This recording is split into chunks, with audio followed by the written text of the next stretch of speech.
प्रार्थना पूर्वक यह आशा करती हूँ कि आप सब स्वस्थ हैं, सुखी हैं। क्या आपने कभी अपने जीवन में कोई सपना देखा है? क्या आपका सपना कभी सच हुआ है? क्या उस स्वप्न को पूरा करने के लिए आपने मेहनत की है? क्या आप अपनी मंजिल तक पहुंच पाए? आज मैं आपको उत्साहित करना चाहती हूँ कि कैसे एक छोटे लड़के को परमेश्वर ने चुना अपने कार्य के लिए और उसने कितनी परेशानियों और तकलीफों को सहन किया प्रभु की ठहराई गई मंजिल तक पहुँचने के लिए। उस बालक का नाम था यूसुफ। जब वो छोटा ही था तो उसने सपना देखा था कि सूरज, चांद और 11 सितारे यूसुफ के सामने झुक रहे हैं। जब उसने ये सपना अपने परिवार को बताया तो वे क्रोधित हो उठे, क्योंकि यूसुफ के 11 भाई थे।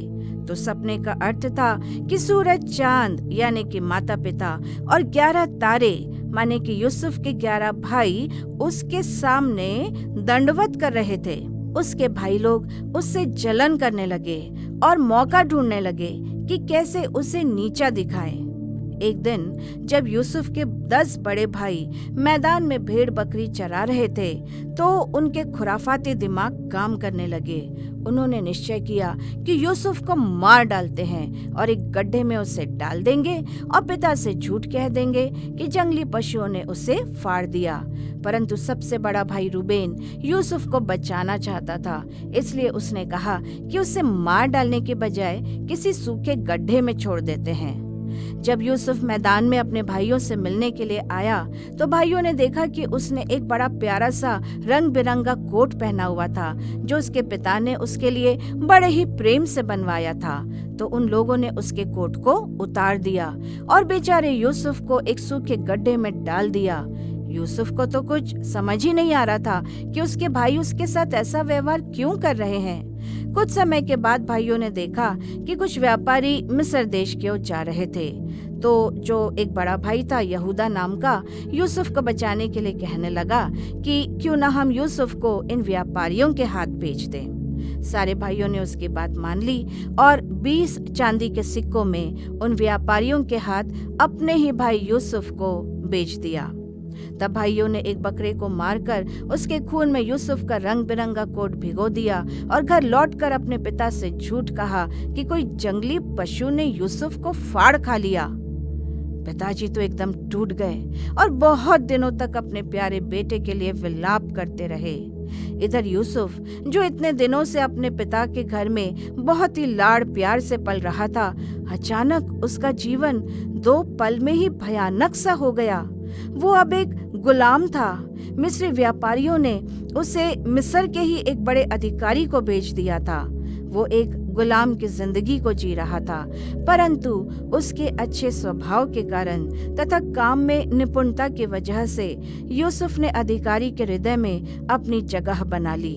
परमेश्वर ने भी यूसुफ के कारण उस अधिकारी के घर में, संपत्ति पर, व्यवसाय में, प्रत्येक बात में उसे बहुतायत की आशीष देनी शुरू की।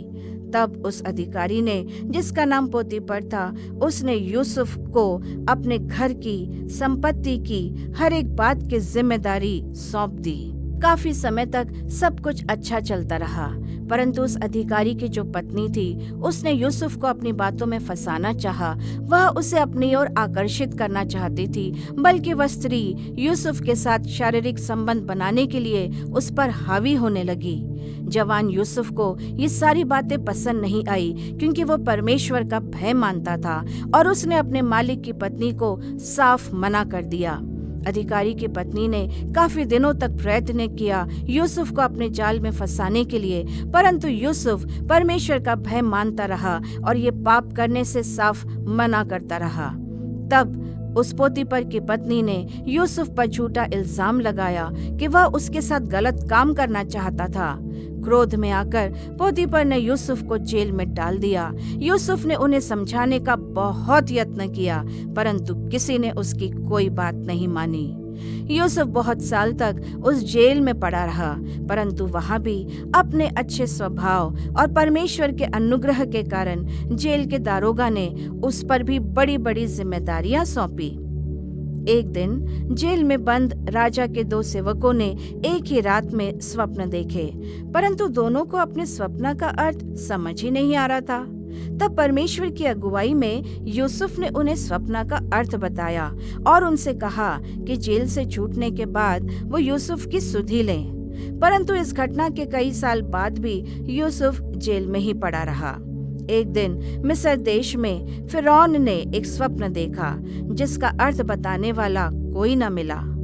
तब अचानक से राजा के सेवक को याद आया कि जब वह जेल में था तो यूसुफ नामक एक जवान ने उसके स्वप्न का अर्थ बताया था। उसने तुरंत ये बात फिरौन को बताई और यूसुफ को राजा के पास बुलाया गया। यूसुफ ने प्रभु की सहायता से फिरौन को स्वप्न का अर्थ बताया कि कैसे 7 साल के लिए मिस्र में भरपूरी की आशीष रहेगी और उसके बाद के 7 वर्षों में भयानक अकाल पड़ेगा। यूसुफ की बुद्धि भरी बातें सुनकर फिरौन ने उसे तुरंत अपने देश का प्रधानमंत्री बना दिया और देश की देखभाल और अर्थव्यवस्था भी उसी के हाथों में सौंप दी। परमेश्वर ने इस प्रकार से यूसुफ को गड्ढे से निकालकर, गुलामी से छुड़ाकर, जेल से आजाद कर देश का प्रधानमंत्री बनाया। परंतु कहानी यहाँ समाप्त नहीं होती है। 7 वर्षों की भरपूरी के समय यूसुफ ने सारा अनाज पानी बचा कर रखा और जब अगले 7 सालों में सारी दुनिया में भयंकर अकाल पड़ा तो आप विश्वास नहीं करेंगे, सारे संसार के लोग मिस्र में आने लगे भोजन मोल लेने के लिए। इन्हीं लोगों में यूसुफ के वे 10 बड़े भाई भी थे जो कि आज उसे पहचान ही नहीं पाए कि उनका छोटा भाई मिस्र के प्रधानमंत्री के रूप में उनके सामने खड़ा है। परंतु अचरज की बात यह थी कि यूसुफ ने अपने भाइयों को पहचान लिया।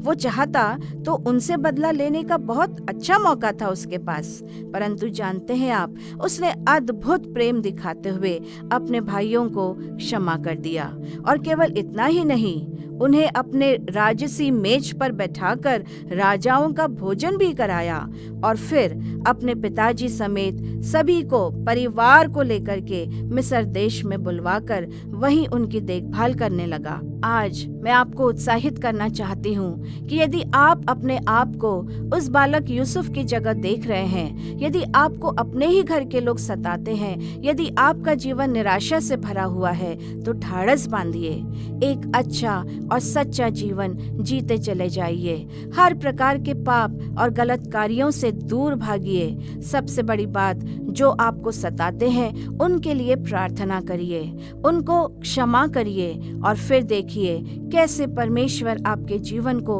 अद्भुत आशीषों से भरता है।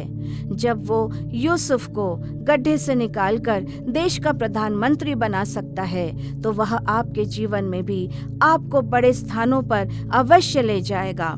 सिर्फ जरूरत है अपने चरित्र को साफ रखते हुए ईमानदारी के साथ अपनी जिम्मेदारियों को निभाने की। आइए हम प्रार्थना करें।